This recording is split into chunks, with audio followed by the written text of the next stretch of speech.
Clôture de la deuxième table ronde sur la formation et insertion professionnelle des jeunes organisée par les Salésiens de Don Bosco ce vendredi 22 mars 2024.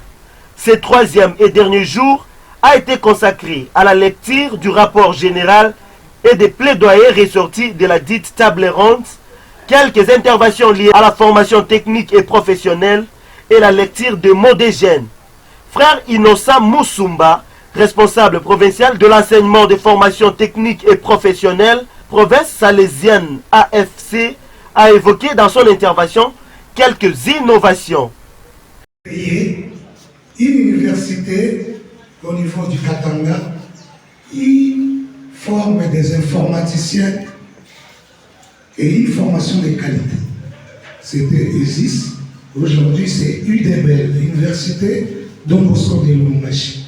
Dans les centres professionnels, nous avons instauré la 7e année professionnelle. Monsieur John Kayam pourra vous en dire plus quand nous serons en pause. Pourquoi cette 7e année professionnelle? Parce que dans la formation formelle et parfois informelle, nous avons un programme à suivre. Mais en 7e année, nous choisissons des curricula pour donner à ces jeunes afin qu'ils soient à même de travailler dans les entreprises sans beaucoup de difficultés. Monsieur Gilles Madjedika, directeur à charge de la formation professionnelle au ministère de la formation professionnelle et métiers, affirme dans son speech que le système de la formation professionnelle et technique est la réponse à la préoccupation de jeunes.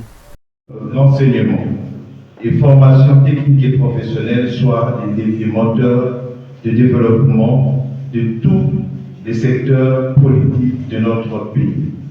Les systèmes de renseignement et formation technique et professionnelle est donc la réponse aux préoccupations de jeunes que vous êtes, et à cet effet, ces assises ont permis à ce que vous formuliez de recommandations au gouvernement actuel et à celui qui se pointe à l'horizon afin qu'il focalise ses efforts à la construction des établissements de formation professionnelle et d'apprentissage de métiers publics, à la création des établissements de formation de formateurs en formation professionnelle dotés des compétences nouvelles dans un monde en pleine mutation. Si la République démocratique du Congo ne sait pas canaliser des ambitions de la jeunesse, elle dépérira, affirme M. Justin Kokou. Nous pensons que si notre République ne sait pas capter, canaliser, absorber les ambitions et les espoirs de la jeunesse, elle dépérira.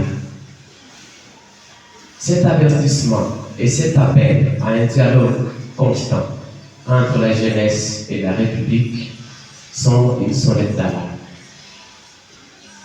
Je le sais, c'est un exercice exigeant, parfois difficile, parfois insatisfaisant, mais c'est un exercice vital.